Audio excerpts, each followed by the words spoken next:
배신, 둘 사이에 신의를 저버리는 것. 성경에서 배신이 어디 가장 처음 나오겠는가 생각을 해보았더니 아벨이 그것을 제일 처음 당하지 않았을까 생각을 합니다.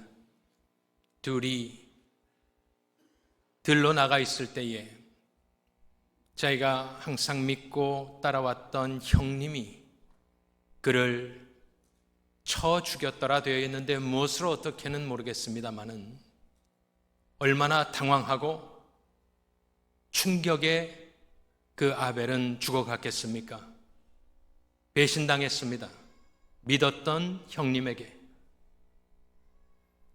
하지만 조금 더 생각을 해보니까 가장 먼저 배신을 느꼈던 분은 하나님입니다. 에덴 동산에 자기 형상대로 인생을 만들어 놓았더니 그들은 파괴자요 거짓말쟁이인 마귀 편에 서서 하나님을 의심하고 반역하고 우리는 불순종이라 부르지만 하나님께서는 처음으로 그 쓰라린 배신의 감정을 느끼셨을 것 같습니다. 배신은 죄가 있는 한, 사람들이 자기의 유익을 가장 앞에 놓는 한, 이 지구가 존재하는 그날까지 지속될 것이 분명합니다. 가룟 유다의 예수를 파는 장면을 사복음서를 다 놓고 비교해 보니 특별히 처음 세 개의 복음서인 공관복음에는 유독 한 장면을 부각시킵니다. 이 세 가지를 놓고 보면 그 공통점 중에 가장 눈에 띄는 장면이 바로 여러분들이 오늘 읽으신 본문에 나오는 유다의 입맞춤입니다. 우리는 동양 문화권에 있기 때문에 입맞춤의 인사가 개념 자체가 없습니다. 저만 해도 미국 교회를 목회할 때 자연스럽게 미국 목사님들이 성도들에게 인사하는 장면들을 보고 또 같이 이렇게 자라왔기 때문에 하려고 하였지만 저는 너무나 어색해서 아무리 담임이었습니다마는 그렇게 하지 못했습니다. 미국 성도들에게도 손을 내밀고 말았지 자연스럽게 그렇게 하지를 못했습니다. 유독 유다의 입맞춤을 강조하는 모습, 누가 그것을 카메라로 영화처럼 찍어간다면 그 유다의 입맞춤을 클로즈업해서 찍었을 것입니다. 그것이 공관복음이 보여주는 것입니다. 누가복음 22장 48절에 보면 예수님이 뭐라고 하시냐면 예수께 입을 맞추려고 가까이 하는지라 예수께서 이르시되 유다야 네가 입맞춤으로 인자를 파느냐. 참으로 가슴 아프셨기 때문에 저런 말씀을 하셨겠죠. 저 입맞춤 제가 한번 찾아보았습니다. 헬라 단어가 무엇인가 모르기 때문에 입맞춤이란 단어는 무엇인가 그리고 찾아봤더니 약간 놀랄만한 것이 있었는데 너희가 서로 거룩하게 입맞춤으로 인사하라는 로마서 말씀에 그 입맞춤이란 단어가 따로 있음에도 불구하고 예수를 파는 장면에 유다가 하는 이 입맞춤은 입맞춤이란 단어가 아니고 우리가 잘 아는 사랑하다라는 말입니다. 두 가지가 있지 않습니까? 아가페라는 게 있고 필레오라는 게 있습니다. 아가파오와 필레오인데 직역하면 이렇습니다. 내가 가서 사랑을 표현하는 자를 잡아라 이렇게 되어 있습니다. 그냥 입맞춤이라는 단어가 아닙니다. 사랑하다라는 동사입니다. 이것을 보면서 우리 복음서 저자들이 유다의 그 비열하고 악랄한 죄악을 적으면서 그는 끝까지 거짓으로 가식으로 위선으로 예수님을 대했구나, 그것을 말해주고 있구나 생각하게 되었습니다. 입맞춤, 가서 사랑을 표현할 때에 인상을 쓰고 무서운 표정으로 눈을 감고 땅을 바라보며 걸어갔겠습니까? 오늘도 보시면은 이 유다가 예수께 가까이 다가가서 안녕하시옵니까 했습니다. 상상하지만 미소를 머금고 반가운 듯이 예수를 잡으러 온 주제에 그에게 가까이 다가가 친밀함을 표시하며 아마도 볼에 입을 맞추며 인사했을 것입니다. 라비요, 선생님, 안녕하십니까? 라는 그 모습이 바로 가룟 유다의 3년 그의 공생애를 결정하는 장면입니다. 거짓, 위선, 믿음 없음, 불신, 그렇게 유다는 입맞춤으로 예수를 배신하였습니다. 하지만 예수님은 배신당하지 않았습니다. 말씀드린 대로 하나님의 계획대로 간 거고 또 하나님의 말씀을 응하게 하려고 다 이미 아신 후에 당하셨습니다.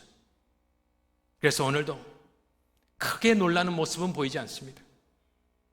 그런데 바로 이 장면에서 정작 배신을 당하는 사람이 따로 있었으니 바로 가룟 유다입니다. 우리는 가룟 유다가 예수를 배신했다라는 것만 알고 있지 잘 모릅니다만은 저는 오늘 말씀을 통하여 이 입맞춤으로 예수를 배신하는 이 장면에서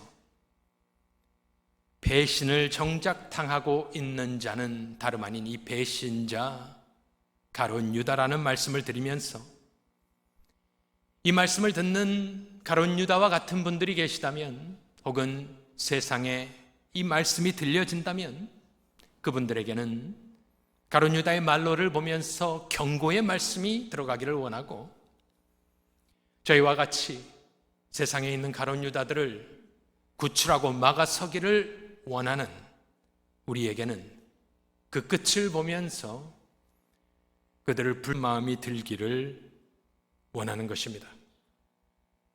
가룟 유다가 누구에게 배신을 당했는지 한번 보겠습니다. 3가지만 말씀을 드리겠습니다. 첫 번째로 가룟 유다가 배신을 당한 것은 돈에게 배신을 당하게 됩니다. 가룟 유다가 예수를 배신한 이유가 무엇일까? 수만 가지겠지요. 복잡할 것입니다. 그 사람 속을 누가 알겠습니까? 그런데 성경은 계속해서 유다를 언급하고 또 배신의 장면을 묘사할 때에 돈을 언급합니다. 그것이 그가 예수를 배신한 전부의 이유의 전부이겠느냐? 아니겠지요. 하지만 가룟 유다의 배신은 돈을 빼어놓고는 또한 생각할 수 없도록 성경은 증언해 놓고 있습니다.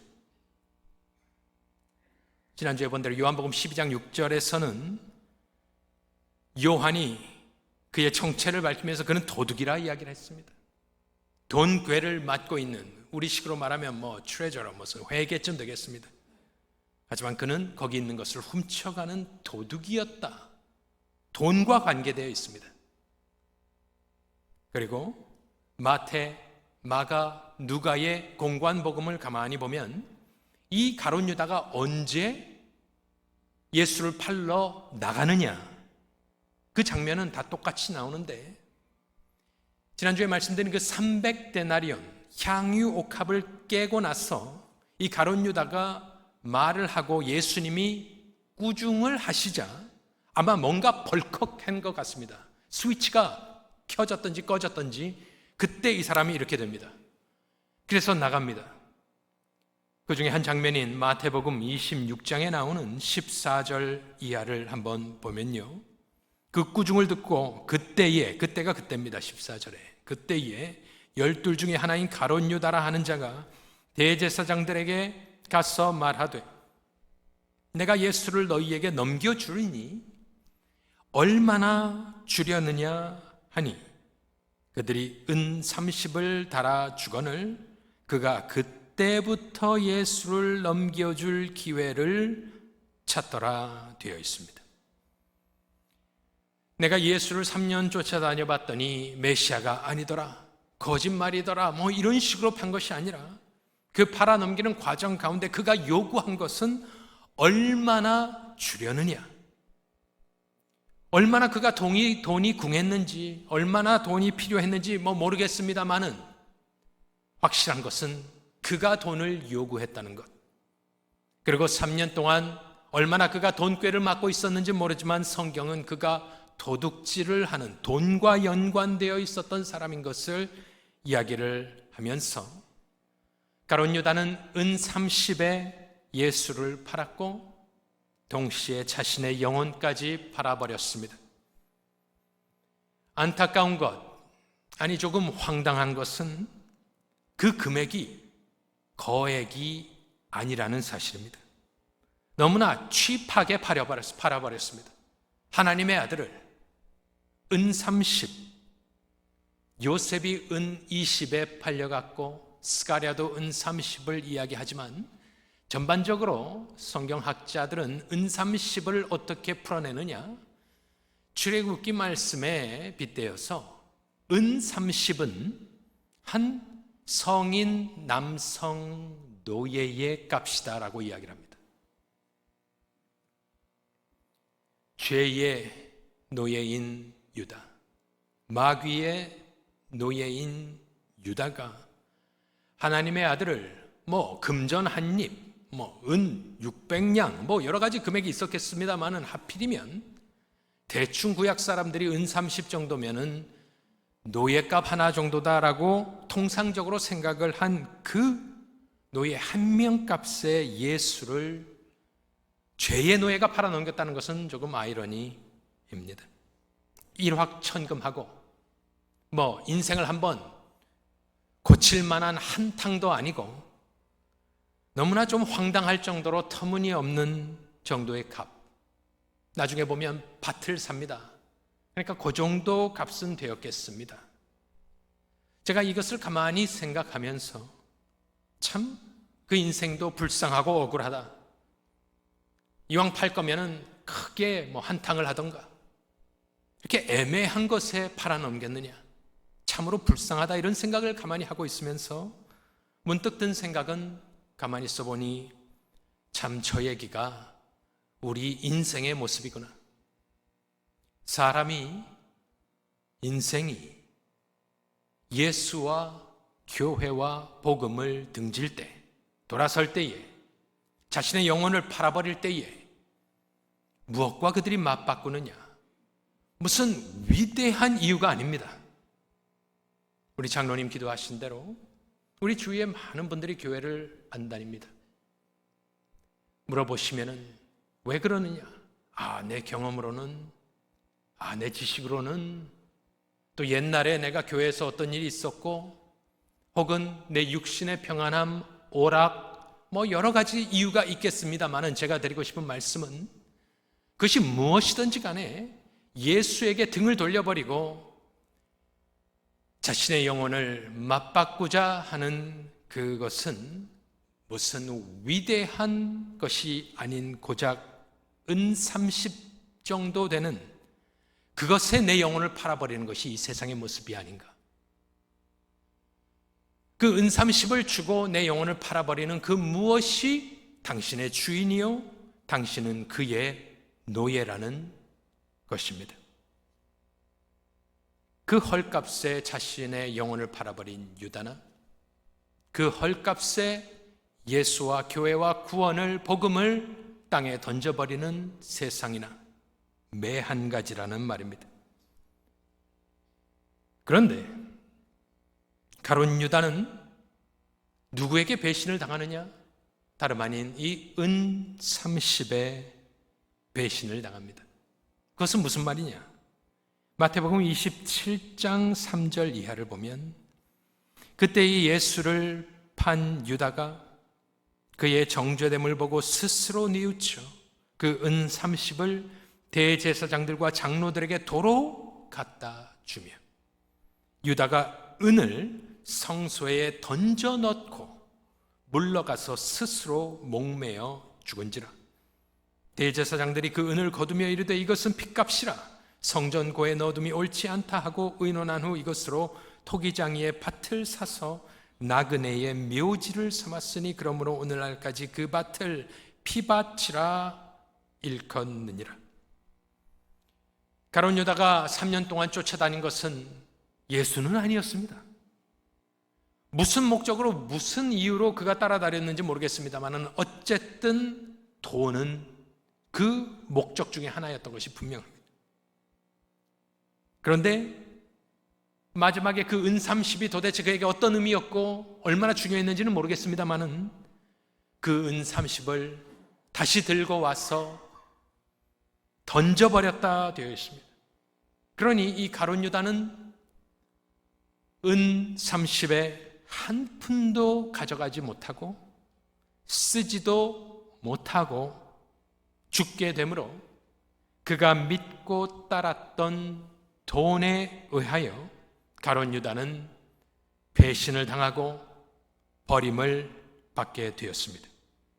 그렇게 지금 이 장면에서 예수를 팔아넘기는 장면에서 정작 배신을 당하고 있는 사람은 가룟 유다입니다.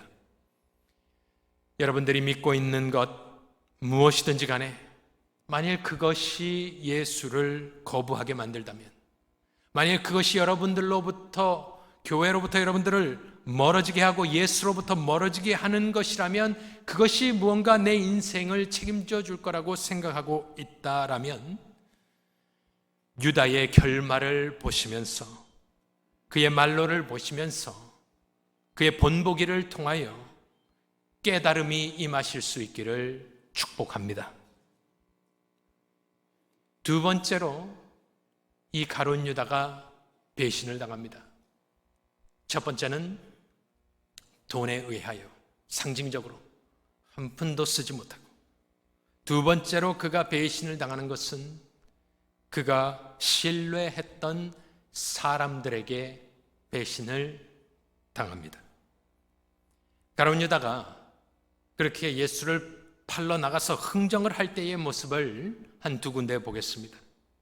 마가복음 14장 10절 이하에 12 중에 하나인 가룟 유다가 예수를 넘겨주려고 대제사장들에게 가매 11절에 그들이 듣고 어떻게 했다고 합니까? 기뻐했다고 합니다. 기뻐하여 돈을 주기로 약속하니 유다가 예수를 어떻게 넘겨줄까 하고 그 기회를 찾더라. 누가복음은 22장 4절에 어떻게 증언하느냐? 이에 유다가 대제사장들과 성전 경비대장들에게 가서 예수를 넘겨줄 방도를 의논하매 그들이 기뻐하여 돈을 주기로 언약하는지라. 가롯이라는 동네는 우리가 잘 모르지만 유명한 동네는 아니었습니다. 왜? 나오질 않아요. 구약에 한 번 언급됩니다. 그 가룟 유다가 지금 유대를 이끌고 있는 최고 지도자들에게 들어간 것입니다. 정경이 분리되어 있지 않았기 때문에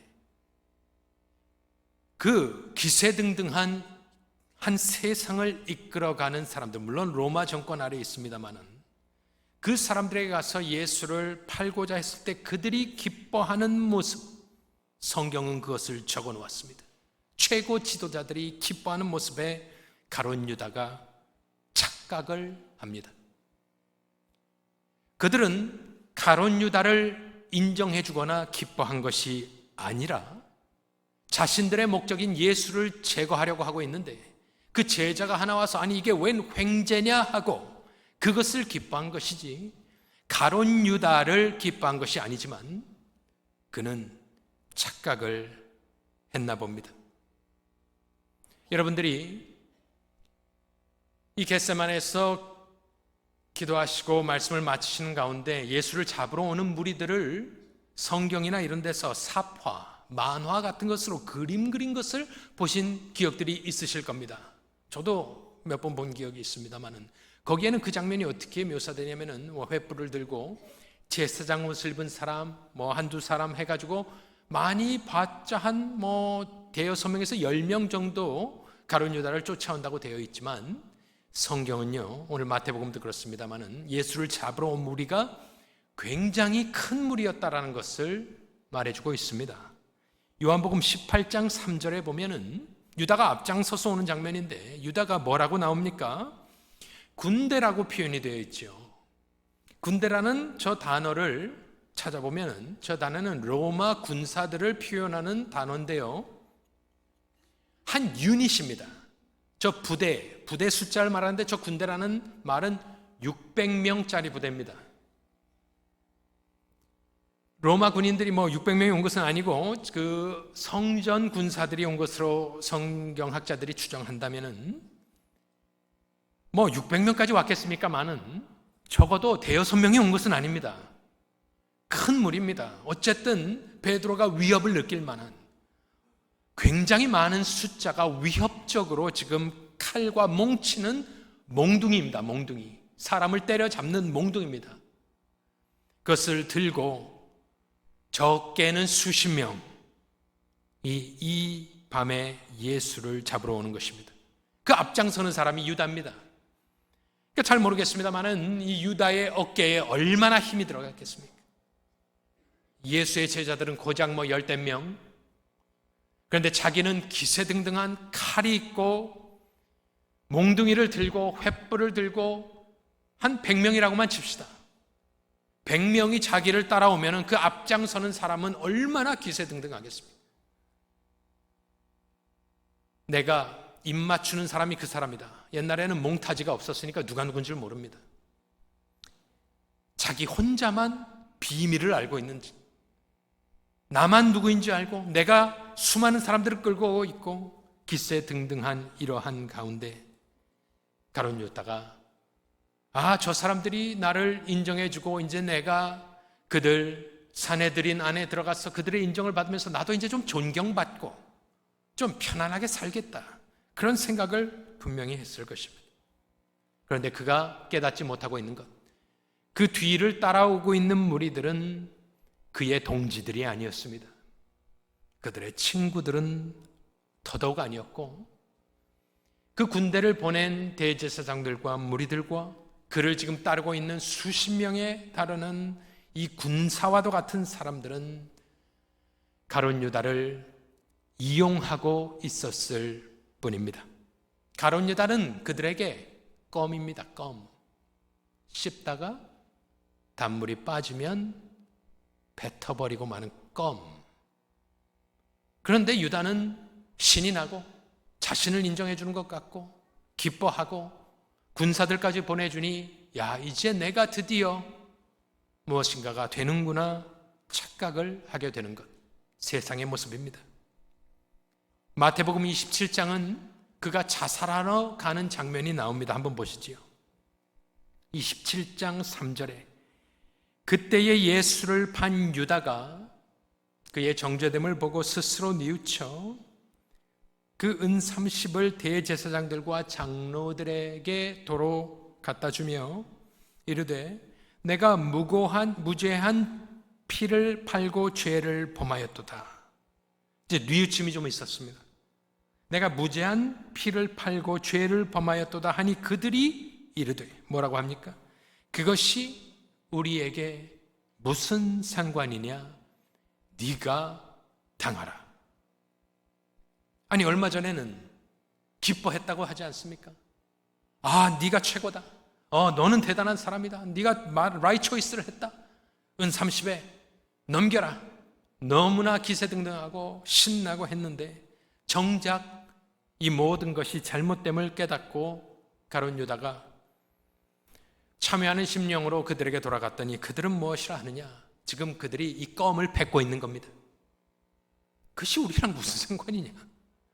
네가 당하는 것이지 그걸 뭐하러 우리에게 돈을 가져오느냐? 그리고 네 죄책감이 우리가 무슨 상관이 있느냐? 철저하게 그냥 이용만 당했습니다.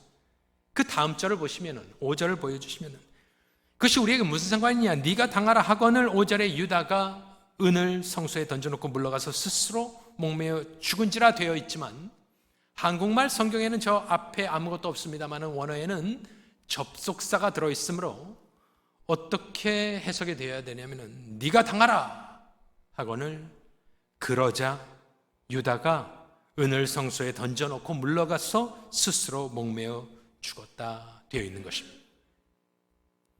지금 그는 죄책감에 시달리고 있습니다마는 그가 결과적으로 자살하게 되는 이유 중에 또 하나의 이유는 뭐냐면은 이 사람들이 배신하는 장면입니다.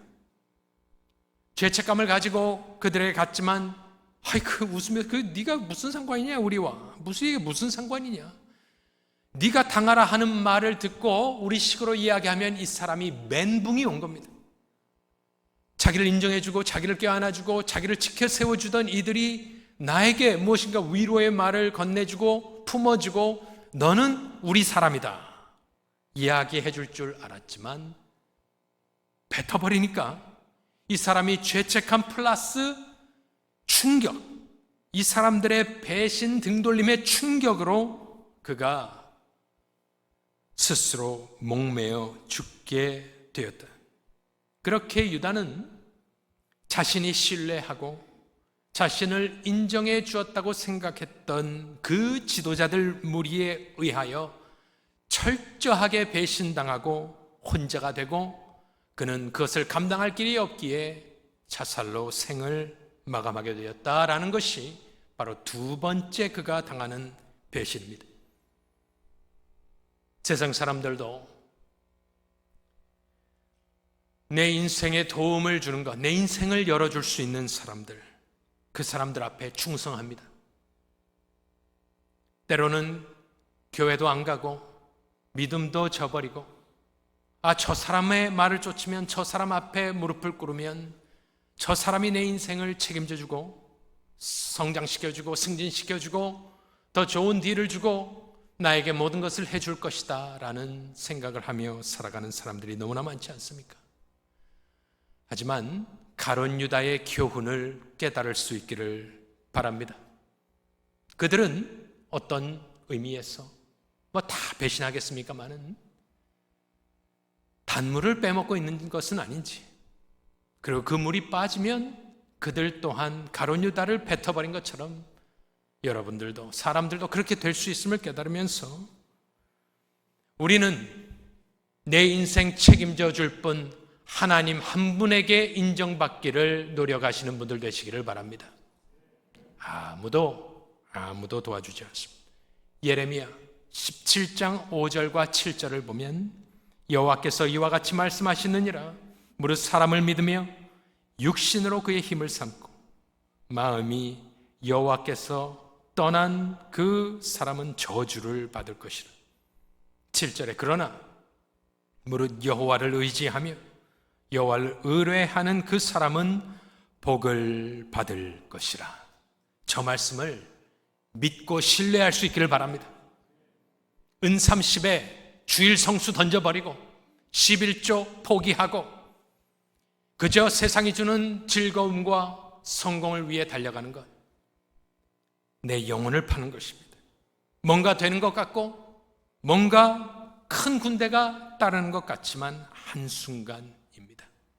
그런 우를 범하지 아니하시고 돌이켜 하나님 한 분만을 의지하고 바라보고 믿는 우리 모두가 되어야 될 줄로 믿습니다. 마지막으로 하나만 더, 그가 믿었던, 그가 추구했던 돈에 의해서 배신당하고 그를 인정해 준 줄 알았던 사람들에게 배신을 당하고 가룟 유다가 한 번 더 배신을 당하는데, 한번 생각해 보십시오. 누가 가룟 유다를 마지막으로 배신합니까? 그것은 죽음입니다. 죽음이 그를 배신합니다. 방금 보신 대로 그는 충격 속에, 회환 속에 스스로 나아가 목을 메어 죽었습니다. 자살하였습니다. 자살은 주권적으로 내가 내 삶을 끊겠다라는 것 아니겠습니까? 그런데 그의 죽음은 사도행전 1장에 한 번 더 이렇게 자세하게 나옵니다. 그것은 베드로가 연설하는 장면입니다. 사도행전 1장 15절 이하를 한번 읽어보겠습니다. 모인 무리의 수가 약 120명이나 되더라. 그때 베드로가 그 형제들 가운데 일어서서 이르되, 형제들아, 성령이 다윗의 입을 통하여 예수 잡는 자들의 길잡이가 된 유다를 가리켜 미리 말씀하신 성경이 응하였으니 마땅하도다. 이 사람은 본래 우리 수 가운데 참여하여 이 직무의 한 부분을 맡았던 자라. 그러고 나서 설명을 합니다. 이 사람이 불의의 삭스로 밭을 사고, 아까 보니까 대제사장들이 샀습니다. 밭을 사고 후에 몸이 곤두박질하여 배가 터져 창자가 다 흘러나온지라. 이 일이 예루살렘에 사는 모든 사람에게 알려져 그들의 말로는 그 밭을 아겔다마라 하니 이는 피밭이라는 뜻이라 되어 있습니다. 성경은 참 적나라하게 다 적어 놓습니다. 가감하지 않습니다. 그런데 그의 죽음을 묘사하면서 온 예루살렘 사람들이 다 소문으로 알고 있었던 것은 그가 죽었을 때에 보니까 몸이 곤두박질하였다. 그리고 배가 터져 창자가 다 흘러나왔다 되어 있습니다. 아까는 목매어 죽었다 하고 여기는 이렇게 죽었다 하니 어떤 성경학자들은 모순이 있다 생각하지만 그것은 아니겠죠. 합쳐서 봐야 합니다. 그럼 종합해보면 곤두박질이라는 단어는 머리로 떨어지다라는 단어입니다. 머리부터 떨어지다. 그러니 그가 목을 매어 죽고 난 후에 나무에서 나무 가지가 부러져 그렇게 되었는지, 아니면 정말 목을 매달자마자 나무 가지가 부러지며 머리부터 떨어졌는지 우리는 알 수가 없습니다. 하지만 확실한 것은 자기가 원했던 죽음의 모습은 아니라는 말입니다. 내가 주권을 가지고 목매어 죽기를 원했지만 결말은 예루살렘 사람들이 그렇게 알고 있지 않습니다. 그것이 시도였는지 모르지만 그는 비참한 모습으로 죽은 것을 다 사실로 알고 있는 모습을 보면서 죽음조차 유다를 배신하며 자기가 원하던 모습으로 되지 않았습니다. 그뿐만 아니라 그가 가지고 있던 수치심, 죄책감, 배신감 등을 해결하려고 그는 죽었겠지만 수치와 죄책감을 해결하실 수 있는 분은 자기가 판 예수인데 그 문제를 해결받지 못하고 지금 오늘, 아니 예수님 다시 오시는 그날까지 그는 예수를 판 자로 영원히 기억되고 있는 것.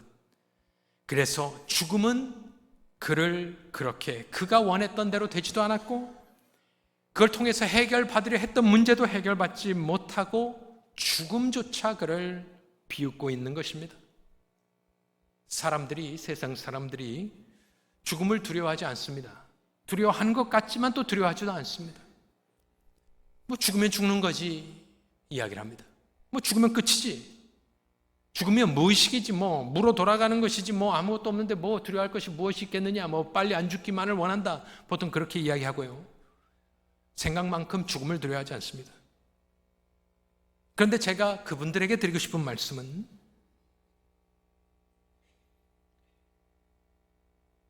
당신들이 생각하시는 죽음이 끝이고 평안이고 끝이고 나서 아무것도 없어지고 안식이 되고 나는 사라지고 그렇게 생각하실지 모르지만 만일 죽음 뒤에 다른 사후 세계가 열리면 당신들이 믿고 있는 죽음의 모습은, 그 죽음은 당신을 배신하게 되는 겁니다.